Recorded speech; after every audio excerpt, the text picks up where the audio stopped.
第12屆青少年伴戲計劃，集結來自台南、雲林、高雄19行政區16所高中職學員，在計劃主持人甲總編導呂義新以及影響新劇場專業師資帶領下，接受表演、劇場、宣傳、行銷等訓練，並讓青少年將生活中的真實故事轉化為舞台演出，不僅呈現對着生長議題觀察甲思考，也在創作過程中培養表達、溝通、合作甲思辨能力。我們這一次很開心，青少年伴戲是我們第12屆，那是我們第一次來到台江劇場來做演出。那這一次我們的主題叫做觸，那觸呢其實是年輕人的一個用語，就是英文的 true， 好真實。可是他們會說觸爛，哦，表示說他們很有共鳴，覺得哇，他們很喜歡這件事情。那我們也從觸去談到一些他們的情感，比如說什麼事情會讓他們激起燃點，什麼事情是會讓他們有痛點，或是他們快樂的時刻。那這一次呢，我們除了演出是用口述歷史劇場，所以這一次所有的演出的內容都是他们真實的親身的經歷，然後我們把它編起來，用一個暑假的時間。那他們來自很多不同的學校，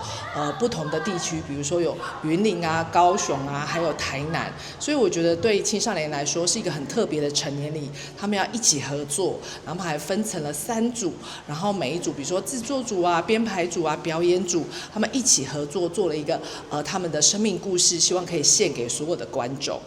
青少年伴戲計劃今年已經邁入第12檔，計劃在台積電文教基金會支持下，才會當延續。12檔來，招收學員已經遍布各縣市，也培育出不少戲劇領域人才。這12年當中，我們可以發現，我們每一屆50個孩子來自各個縣市。那每一個孩子經過半年的一個我們工作的一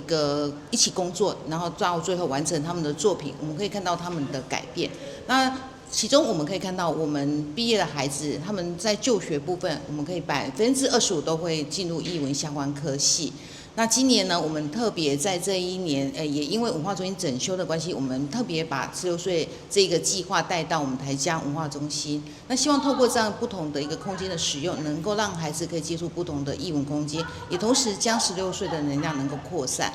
True Feeling 8月22號到23號將在台江文化中心演出，2天的活動也將會配合市集以及戶外演出，規劃豐富趣味。市府文化局歡迎大家做伙來感受少年人的創意甲內心世界。8月22、23